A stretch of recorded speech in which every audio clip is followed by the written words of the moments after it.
볼 때 고린도전서 15장 54절의 말씀입니다.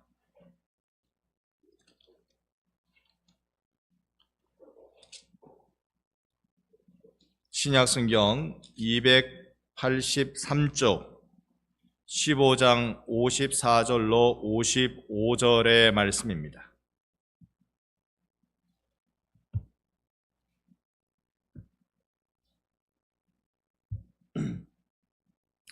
First Corinthians chapter 15 verse 45 to 44 54절로 55절 말씀, 두 절 말씀을 우리 함께 읽어봅니다. 이 썩을 것이 썩지 아니함을 입고 이 죽을 것이 죽지 아니함을 입을 때에는 사망을 삼키고 이기리라고 기록된 말씀이 이루어지리라. 사망아 너희의 승리가 어디 있느냐? 사망아 내가 쏘는 것이 어디 있느냐? 아멘.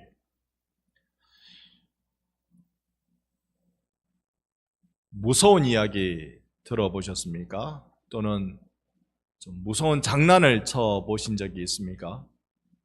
잘 놀래시는 분한테는 옆에 가서 욱! 이렇게 하는 것도 조심스럽습니다. 자, 우리가요, 여러분 어릴 적에 그런 거 보신 적 있나요? 저기 보니까 뭔가 샤 검은 그림자가 막 움직여가지고 막 무서워가지고 어쩔 줄 몰라가지고 저기 나무 뒤에 뭔가 검은 그림자가 왔다 갔다 하고 이런 깜짝 놀란 기억이 있습니까? 근데 그때 자세히 찾아 그 그림자를 따라 가보면 바람이 부는데 나무 가지에 비닐봉지가 걸려 있다든지 뭐 좀 그렇게 돼서 무서운 경우가 많이 있습니다. 우리가 아무것도 모를 때 되게 무서워가지고 오들오들거리고 있는데 좀 이렇게 사람이 저의 심장은 여기 있고 저의 간은 여기 있는데 여기 하나씩 더 붙어가지고 심장, 간 이렇게 이 용맹무상한 이들은 가까이 가서 보잖아요. 뭔데? 가서 확인해 보면 에게게 되죠. 여러분, 우리가 무서움이라고 말하는 것, 공포라고 말하는 것, 사실 알고 보면 그건 무서움이 아니고 공포가 아닙니다. 그죠? 알고 보면 그렇습니다. 몰라서 무섭고 몰라서 공포스러운 거죠. 그래서 우리는 무슨 일이 우리에게 닥쳐올 때 그 일이 뭔지를 좀 분명하게 보는 게 필요합니다. 아는 게 필요합니다. 분명하게 아는 게 필요합니다. 사람이 살면서 제일 무서운 게 뭡니까? 제일 무서운 거. 여러분, 우리가 두려움, 무서움을 이야기할 때 실체를 몰라서 두렵고 무섭기 때문에 인간이 제일 많이 두려워하는 건 한 번도 경험해보지 못한 걸 만날 때 제일 두려워합니다. 경험해보지 못할 때. 여러 자녀를 이렇게 해산해보신 우리 어머니들, 첫째 놓을 때와 둘째 놓을 때에 좀 달랐습니까? 첫째를 놓을 때와 둘째를 놓을 때가 좀 달랐습니까? 아닌데요. 다 힘들었는데요. 죽을 것 같았는데요. 근데 첫째와 둘째가 혹시 조금 다르다는 거, 둘째가 그래도 조금 수월했다는 거 맞습니까? 엄청나긴 한데 첫째 때보다 둘째 때가 좀 더 수월했다. 이유가 뭘까요? 낳아봤기 때문에. 저는 그렇게 생각합니다. 첫째를 놓아봤기 때문에 둘째가 그래도 어떨 거라고 아는 거예요. 어떨 거라고 아는 거죠. 우리가 한 번 더 경험해보지 않으면 두려워서 벌벌벌 떱니다. 벌벌벌 떱니다.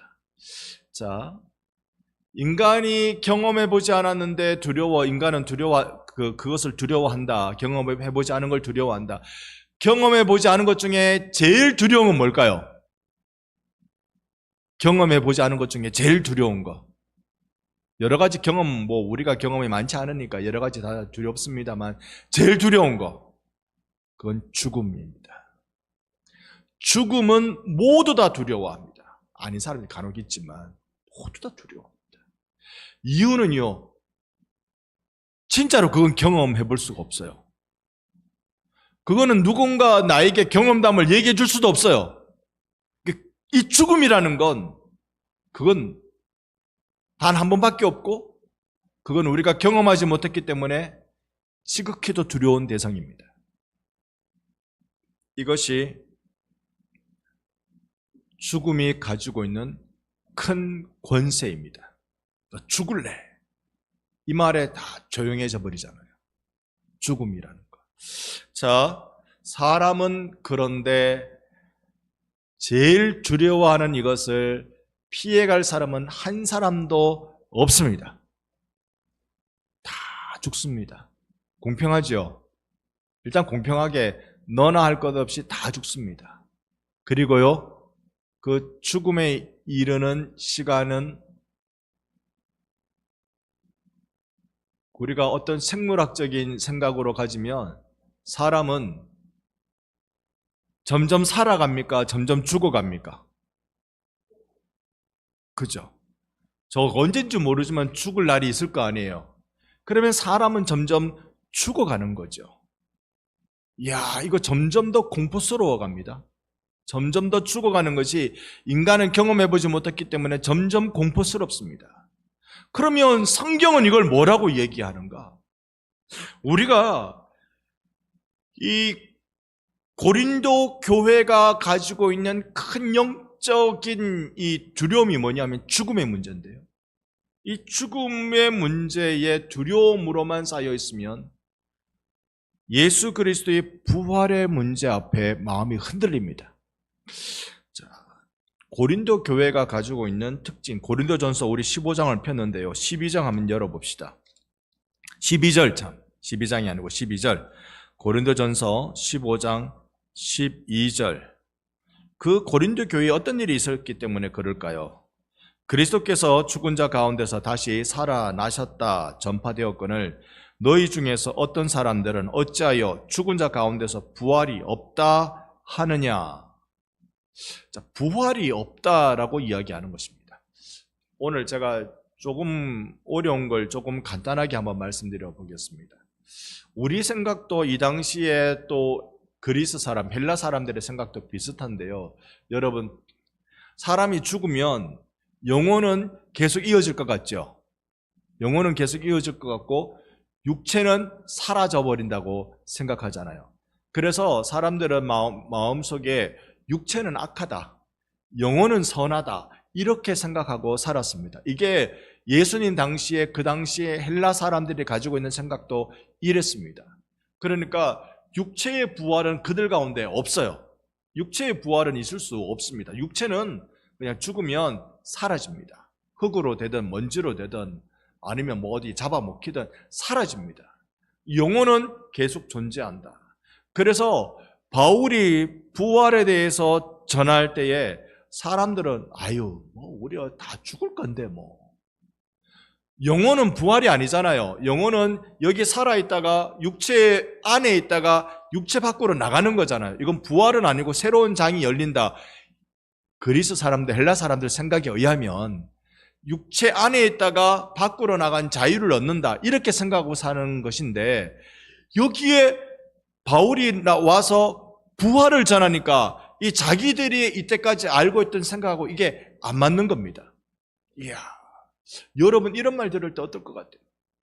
에이, 육체는 다 사라지는데. 그러니까 사람들이 부활에 대한 이해가 없으니까 죽음은 더욱더 두려운 거죠. 부활이 없는 상황에서의 죽음은 더욱더 두려울 수밖에 없습니다. 우리가 읽은 이 15장 55절에 말하기를 사망이 쏘는 것은 55절에 사망아 너희의 승리가 어디 있느냐? 사망아 내가 쏘는 것이 어디에 있느냐? 사망의 힘이 있단 말입니까? 없단 말입니까? 힘이 없다. 두려움이 없다. 사망은 우리에게 두려움을 가져다 주는 건데 사망은 두려움을 가지고 있는 것이 아니다 라고 이야기하는 것입니다. 오늘 저는 여러분과 부활에 대한 이야기를 좀 하겠습니다. 부활을 경험한 자의 외침을 들어야 합니다. 이 부활을 경험한 자의 외침이라는 것은 죽었다 살아났다라는 뜻이 아니라 부활의 진리를 깨달은 사람을 이야기하는 거죠. 그 헬라 사람들은 그래서 영혼은 선하고 육체는 악하다 그렇게 생각하고 살았습니다. 영혼만 구원받으면 되지. 다 죄악스럽고 사라질 그 육체까지 이 죽었다가 살아나는 거 꼭 그렇게 부활할 필요가 있나? 여러분 어떻게 믿으세요? 여러분 죽으면 여러분 육체가 다시 부활할 거라고 믿으세요? 우리가 장례식 가면 뭐라고 말합니까? 좋은 곳에 가셨다. 좋은 곳에 가셨다.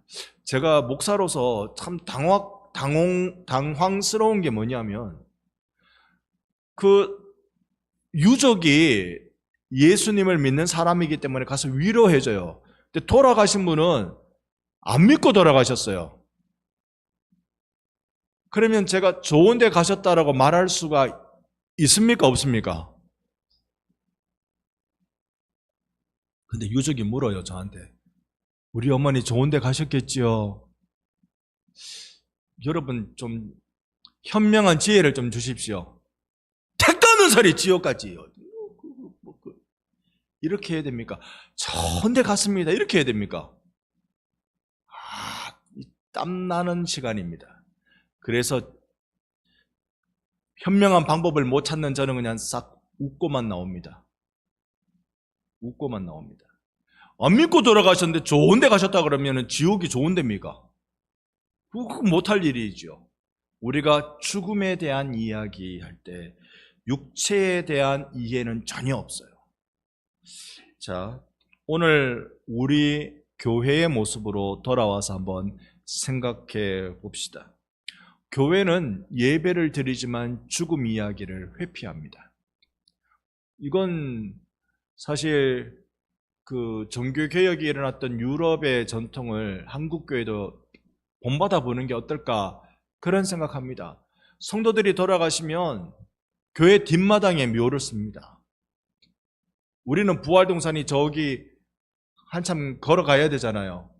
그런데 유럽의 교회 전통은요, 성도분들이 돌아가시면 앞마당 말고 뒷마당에 묘를 쫙 씁니다. 우리처럼 이런 봉분이 아니고 주로 평장, 요즘은 다 화장이니까 평장, 우리도 합니다만 그런 걸로 촘촘히 씁니다. 그게 물론 나 죽으면 교회에 묻힌다 이런 안도감도 있겠지만 살아있는 이들에게 대한 정직한 교훈이 있어요. 죽음은 우리 앞에 다가온다. 죽음은 우리 앞에 다가온다. 이걸 우리가 늘 좀 기억해야 될 필요가 있을 것 같습니다. 천국은 우리가 말하는데 부활에 대해서 막연한 건 아닐까? 몸이 다시 살아난다는 것에 대해서 이 장례식 예배를 인도할 때마다 말씀은 드립니다마는 내가 이 몸이 내 영혼이 천국 가는 거지 몸이 이렇게 우리가 생각하고 있는 것 말입니다. 바울은 그래서 복음의 핵심을 몸의 부활로 가져오는 것입니다. 15장 우리 펼쳤는데요. 제가 17절을 읽으면 여러분들이 19절을 읽어주시기 바랍니다. 제가 17절 읽으면 여러분 한 절 뛰어넘어서 19절을 읽어주십시오. 그리스도께서 다시 살아나신 일이 없으면 너희의 믿음도 헛되고 너희가 여전히 죄 가운데 있을 것이요.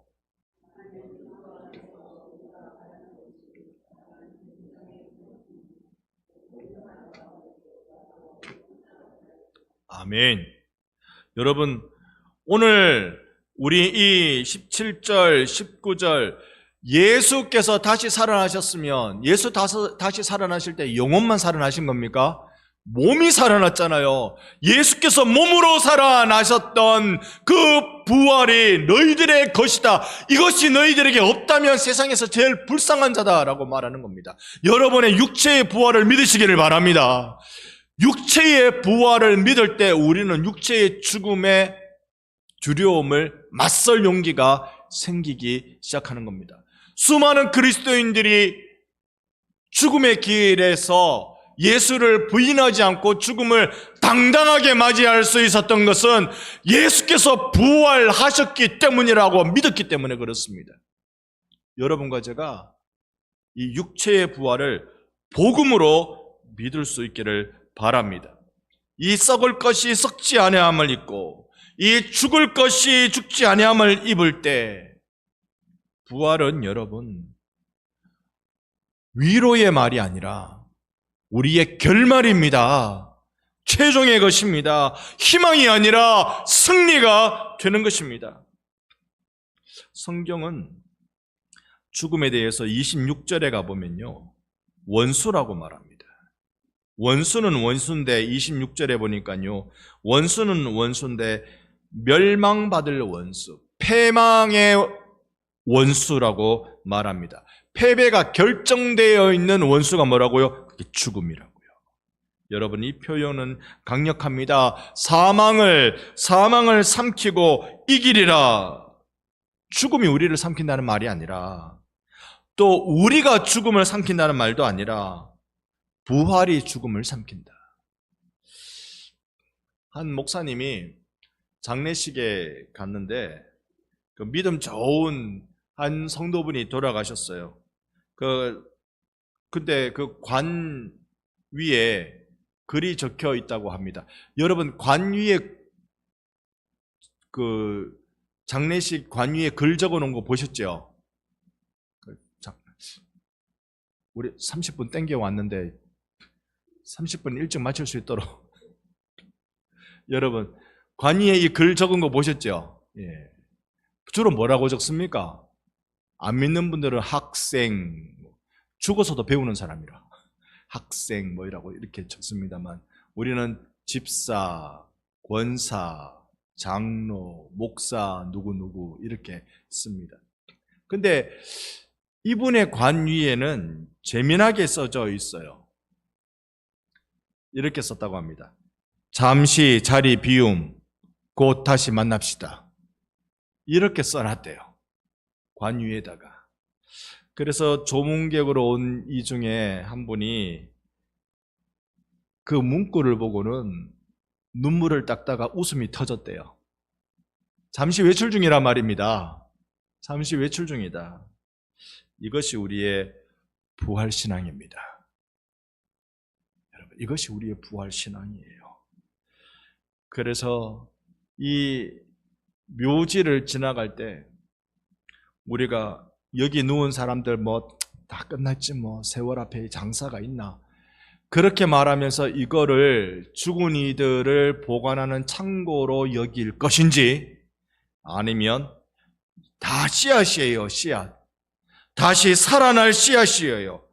42절에 가보면 15장 42절에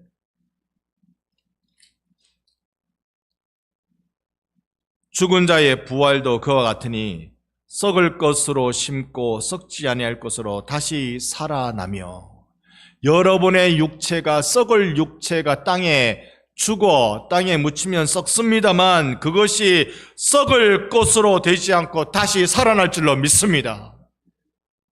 잠시 외출 중이라고요. 잠시 외출 중이라. 오늘 우리는 이 세상을 어떻게 바라볼 것인가? 죽음이라는 거, 사망이라는 거 두려운 이유가 주로 두 가지일 겁니다. 하나는 끝이라는 공포입니다. 이게 일본 사람들이 가지고 있는 공포예요. 일본 사람들이 말하는 죽는다라는 말이, 단어는 모릅니다만 그 단어의 뜻이요, 사라진다라는 뜻이래요. 일본 사람들이 왜 벚꽃을 좋아하는지 아세요? 흐드러지게 내리면서, 아름답게 내리면서 사라져버리니까 벚꽃을 좋아해요. 일본 사람의 죽음에 대한 표현은 사라짐입니다. 우리나라가 가지고 있는 죽음에 대한 표현은요, 돌아가는 겁니다. 원래 있던 자리로 돌아가는 겁니다. 영어권의 사람들이 죽음에 대한 표현은요, 지나가는 겁니다. 그게 죽음에 대한 표현입니다. 그런데 죽음을 공포로 여기는 건 사라지기 때문에 그런 겁니다. 일본은요, 죽음하고 굉장히 가까이 있는 민족입니다. 늘 지진, 화산, 자연재해로 마음 편할 날이 없는 곳이 일본입니다. 그러니까 늘 죽음과 가까이 있다. 그래서 죽음을 초월하는 게 아니라 죽음에 대해서 깊이 두려워하는 나라입니다. 그들에게 있어서 죽음은 끝이라는 공포이죠. 두 번째는 이건 우리 그리스도인들이 믿지 않는 사람들을 바라볼 때 그런 마음이죠. 죄의 심판이라는 두려움입니다. 그 죽음은 죄의 심판이라는 거죠. 그래서 오늘 본문이 사망아 내가 쏘는 것이 어디 있느냐. 여러분에게 사망, 죄의 권세인 사망이 여러분에게 아무런 효험이 없는 것은 예수께서 그 죄에 대한 값을 지불해 주셨기 때문인 줄로 믿습니다.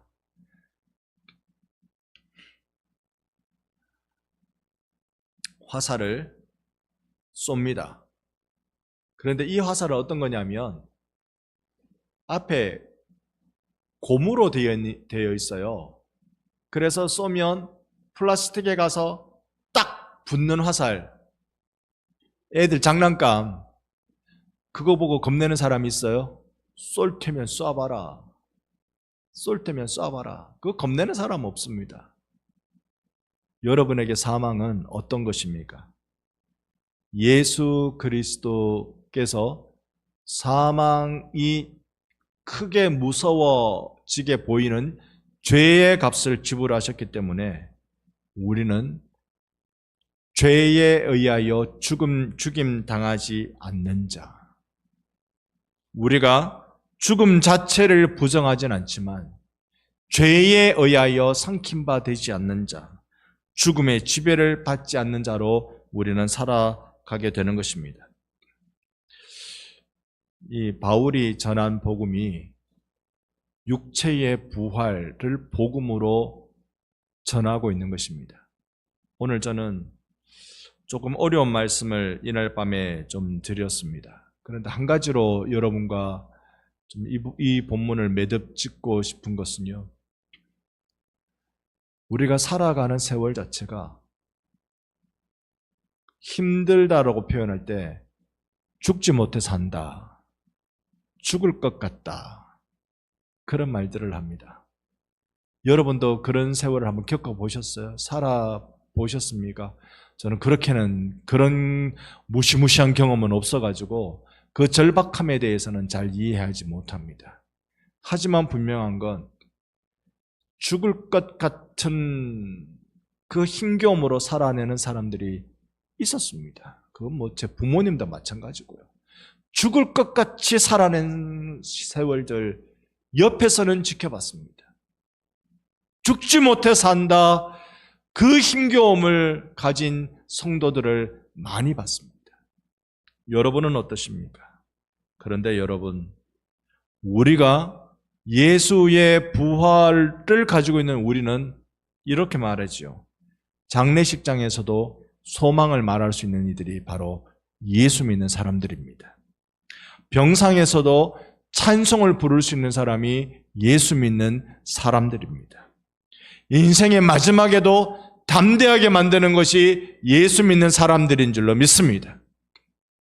그래서 신의 악단이라는 이 영화 내용은 북한에서 예수 믿는 사람들의 모습을 조금은 코믹하게, 조금은 간절하게 그렇게 그려낸 영화이더라고요. 이 영화가 이번 주일까지 하고 진주에서는 상영을 그만한답니다. 내일 영화 보러 갈 수 있는 기회 있습니다. 저는 저녁 6시 프로를 봤는데 낮에는 몇 시 한다? 하루에 2번 한대요. 하루에 2번 한다는데 기회 되시는 분은 내일 저녁 6시 한번 보러 가시기 바랍니다. 그러면서 실제로 복음이 어떻게 전해지는지, 신기하게도 복음을 핍박하는 자에게 예수의 복음이 전해지는 놀랍고도 특별한 방법을 여러분 보시게 될 겁니다. 복음을 받아들인 자마다 죽음이 두렵지만 죽음에 매이지 않는 것, 그 두려움 앞에 굴복하지 않는 것, 그 모습을 볼 수 있게 됩니다. 부활의 첫 열매이신 예수 그분이 오늘 여러분 가운데 십자가의 부활의 담대함을 가슴에 심어주시기를 예수님 이름으로 축원합니다. 아멘.